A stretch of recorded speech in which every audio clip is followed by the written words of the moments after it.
आज मेरा जो वक्तव्य है यहाँ पर, स्पीच है, वो बाबा साहब और भारत में महिलाएं, उसको लेकर के है। तो मैं एक ही बात कहती हूँ कि इस मंच पर, इस जगह पर मैं कभी नहीं आ सकती थी अगर हमारे मसीहा बाबा साहब भारत के संविधान में और महिलाओं के लिए वो प्रोग्रेसिव अप्रोच से कानूनों का प्रावधान नहीं करते। अभी जंतर मंतर पर देख रहे हैं, लोग धरना प्रदर्शन कर रहे हैं, बहुत सारी बेटियां, कोई इस्तीफा नहीं दे रहा है। बहुत बड़ा इशू है ये। बाबा साहब ने जब हिंदू कोड बिल लाने की बात की और उनका विरोध होना शुरू हुआ, उन्होंने कहा कि हमारे देश की महिलाओं के हित, अधिकार और इस देश की आधी आबादी की समस्याओं का ये समाधान करना बहुत जरूरी है। इसके लिए कानून मंत्री पद बहुत छोटा पद है हमारे लिए। युग दृष्टा थे वो, विजनरी थे, उनको पता था कि आगे आने वाला समाज, जिसके लिए अगर आज हम खड़े नहीं हुए अपने व्यक्तिगत हित के लिए, तो फिर ये कैसे स्टैंड कर पाएगा। इसीलिए उन्होंने पद से इस्तीफा दे दिया। हिंदू कोड बिल नहीं पास हो पाया उस टाइम, लेकिन बाद में हमारी महिलाओं के लिए जब कानून बने तो वो हिंदू कोड बिल डिफरेंट कानून के रूप में आया। स्पेशल मैरिज एक्ट आया, Hindu code bill, Hindu personal law आया, मुस्लिम पर्सनल लॉ, या तमाम तरीके के कानून बने। मैटरनिटी लीव की बात मैं कर रही हूँ, बहुत हाई फाई बात नहीं करूँगी। हमारे सामने दो हमारी बहनें बैठी हुई हैं, उनके साथ में उनका एक बेबी है, उनके साथ में भी बेबी। कितना डिफिकल्ट होता है एक फीमेल के लिए जब वो वर्क कर रही होती है, जब वो कंट्री के लिए कॉन्ट्रीब्यूट कर रही होती है, और वो उस दौर से भी गुजर रही होती है कि दुनिया में एक नया एक व्यक्तित्व को लाना है जो इस कंट्री के लिए भी आगे फ्यूचर में कंट्रीब्यूट करेगा। अपने हेल्थ का भी ध्यान रखना है, उसकी हेल्थ डाउन होती है उस टाइम पीरियड में, उसके लिए कितना जरूरी होता है मैटरनिटी लीव।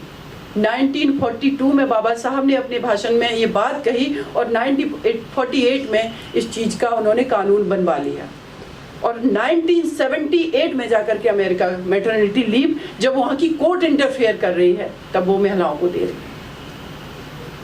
तो हमारे बाबा साहब तो अमेरिका की अप्रोच से भी एक कदम नहीं, हजारों कदम आगे बढ़ रहे थे। ब्रिटिश की बात करें, जो हमारे देश पर रूल करके गए इतने सालों तक, वाइट बर्डन थ्योरी अपना कॉन्सेप्ट लेकर के चल रहे थे कि हम पूरे विश्व को सभ्य बनाएंगे। ये हमारे बर्डन हमारे कंधों पर नहीं बना पाए। और जब बाबा साहब ने संविधान लिखा तो उन्होंने किया ऐसा और कर दिखाया। जब संविधान लिखा जा रहा था, जहां पर स्त्रियों को पॉलिटिकल भागीदारी तो दूर की बात, उनको अपने घर में अधिकार नहीं थे, उस स्त्री को उन्होंने एक वोट का राइट दे दिया। घर के अंदर भले ही वो चार दीवारी में कैद है, भले ही वो वोकल नहीं है, भले ही वो अपनी बात नहीं कर पाती है, वो काम के लिए नहीं निकल पाती है, लेकिन उसको पहले आम चुनाव में ही वोट का अधिकार दे दिया गया कि आपको भी अपने सरकार चुनने का अधिकार है। वो अलग बात है कि हम अपने परिवारों के अंदर अभी भी उस अप्रोच के साथ जो बाबा साहब ने दी थी, उससे हजारों गुना आगे बढ़ जाना चाहिए था, लेकिन अभी भी हम लिमिटेड हैं।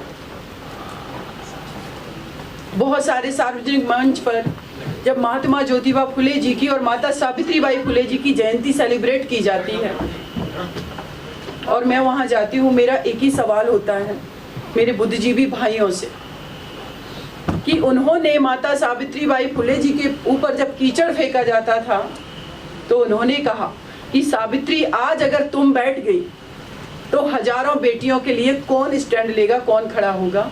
इसीलिए तुम्हें इस कीचड़ को भी सहन करना होगा और बाहर निकलना होगा। कितना मुश्किल था।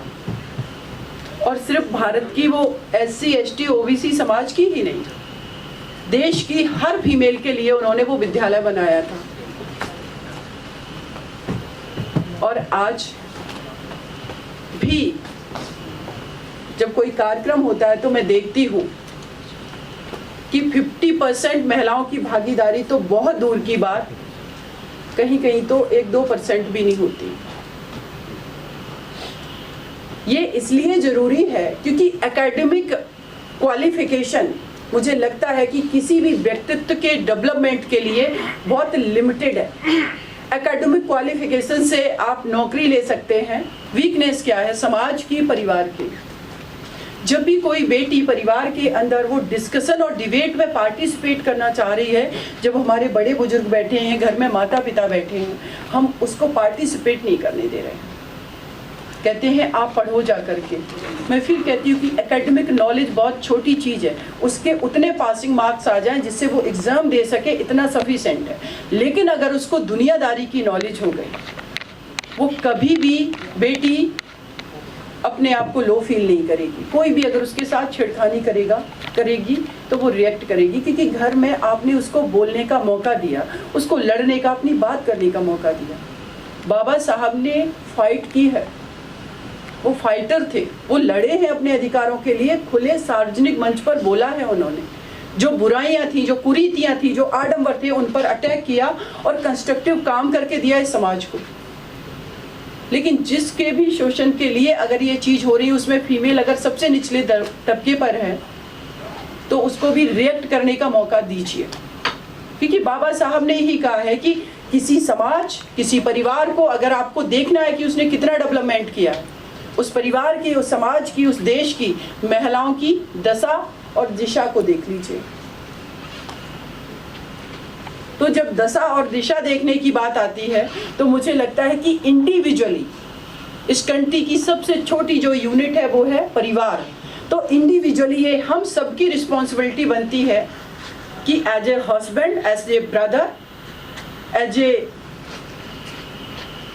अंकल या जो भी पार्टनर है, वो एक बार ये जरूर देखे कि उनकी जो पार्टनर है, उनकी जो बेटी है, उनकी जो सिस्टर है, उसका डेवलपमेंट करने में उन्होंने क्या कंट्रीब्यूट किया। कहीं ऐसा तो नहीं जाने अनजाने में आप उसको बेसिक राइट से डिप्राइव कर रहे हैं। हमारे खुद के डेवलपमेंट के लिए जो चीज़ें एसेंशियल हैं वो एक फीमेल के लिए भी ज़रूरी है, चाहे वो एक्सपोजर हो, चाहे वो डिबेट डिस्कशन हो, ये सारी चीज़ें उसके लिए उसी तरीके से हैं। पॉलिटिक्स में मैं देखती हूँ कि बहुत लोग, अभी यूपी में इलेक्शन हो रहे हैं, फीमेल महिला सीट पर फीमेल चुनाव फाइट कर रही है और बड़े से उस होर्डिंग्स में पति का फोटो बहुत बड़ा है, क्योंकि प्रॉपर्टी उसके पास है, एक्सपोजर उसके पास है, रिसोर्सेज उसके पास है, लिंक उसके पास है। पॉलिटिकल लिंक्स की भी बात कर रही हूँ, समाज में उठना बैठना हर चीज उसके पास है। बुद्ध विश्व में शांति का संदेश देते हैं, कंपैशन की बात करते हैं, युद्ध रुकना चाहिए इस चीज की बात करते हैं। तो स्त्री तो हमेशा से ही उसके अंदर तो ये गुण पहले से मौजूद है। बाबा साहब ने जो जिस पूरे देश के लिए इतना अच्छा काम किया, उन्होंने संविधान लिखा प्रोग्रेसिव, जो कि कैलिफोर्निया में भी बाबा साहब के जो थीसिस पढ़ाई जाती हैं। लेकिन मैं एक चीज की तरफ इंडिकेट करना बहुत जरूरी है कि जितना भी हमारे पूरे विश्व में भारत में कंस्ट्रक्टिव काम हुआ है, तो जिन लोगों ने ये कंस्ट्रक्टिव काम किया उन्होंने बहुत सारा डिस्ट्रक्टिव वर्क भी किया है। वो डिस्ट्रक्टिव वर्क ये है, परमाणु बम बना लिए, वेपन्स बना लिए, बॉर्डर्स बना लिए और फिर पॉलिटिकल सिक्योरिटी के लिए उनका इस्तेमाल शुरू कर दिया। आज पूरा विश्व बारूद के ढेर पर बैठा हुआ है। किसी फीमेल ने कभी कोई वेपन नहीं बनाया है, किसी फीमेल ने प्रॉपर्टी के लिए लड़ा नहीं है। चूंकि उसको डिप्राइव किया गया, इसलिए ट्रांसफर प्रॉपर्टी राइट में 2005 में उसको राइट दिया गया है कि फीमेल भी इक्वली हकदार है। और ये हकदारी उसकी इसलिए जरूरी है कि एक देश की 50% पॉपुलेशन जिसका माइंडसेट परसेप्शन समाज के लिए क्या है, वो और भी कंस्ट्रक्टिव हो सकता है, डिस्ट्रक्टिव नहीं। इसलिए उसकी भागीदारी पॉलिटिकल एडमिनिस्ट्रेशन में हर जगह होना जरूरी है। और अगर ये भागीदारी सुनिश्चित होगी तो मुझे लगता है कि डिस्क्रिमिनेशन भी खत्म होगा, करप्शन भी खत्म होगा, क्राइम भी खत्म होगा, क्योंकि फीमेल ही इस देश की एकमात्र ऐसा व्यक्तित्व है जो जाति प्रथा को खत्म कर सकती हैं प्रेम विवाह करके। फादर के यहाँ है, उनका टाइटल अडॉप्ट किया, जब मैरिज होकर के गई तो हस्बैंड का टाइटल अडॉप्ट कर लिया, उनको कोई नहीं मतलब है। तो आप सोचिए कि जिनकी अप्रोच में ऑलरेडी ये चीजें समाहित हैं, इक्वलिटी समाहित है, फ्रीडम समाहित है, कंपैशन समाहित है, तो उसको पॉलिटिकल भागीदारी के लिए उसको फ्रंट पर लाना चाहिए।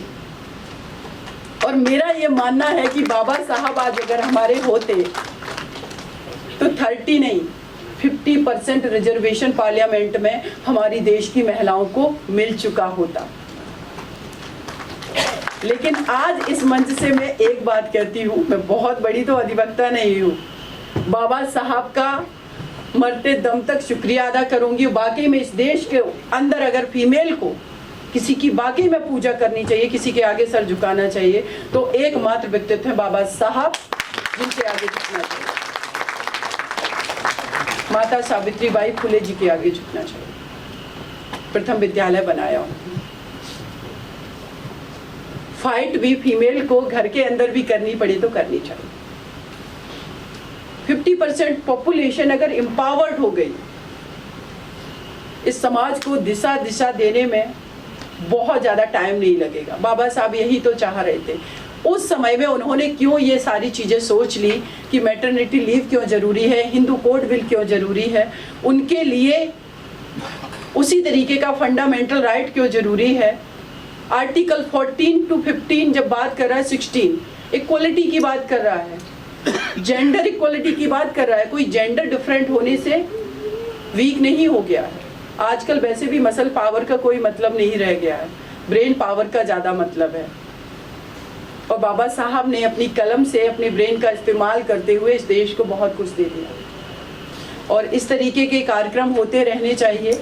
और मेरी आगे से यही उम्मीद रहेगी कि जितने भी मेरे बड़े बुजुर्ग मेरे भाई यहाँ बैठे हुए हैं, अपनी पार्टनर को लेकर के जरूर आए, अपनी बेटियों को लेकर के जरूर आए। एक्सपोजर बहुत ज़रूरी है, उनका ऐसे प्रोग्राम में पार्टिसिपेशन बहुत ज़्यादा ज़रूरी है। धन्यवाद आप सभी का। नमो बुद्धाय, जय भीम। अगर आपने अभी तक हमारा चैनल सब्सक्राइब नहीं किया है तो सब्सक्राइब करें और घंटी का बटन बिल्कुल भी दबाना ना भूलें, ताकि सभी लेटेस्ट खबरें पहुंच सकें आप पे सबसे पहले।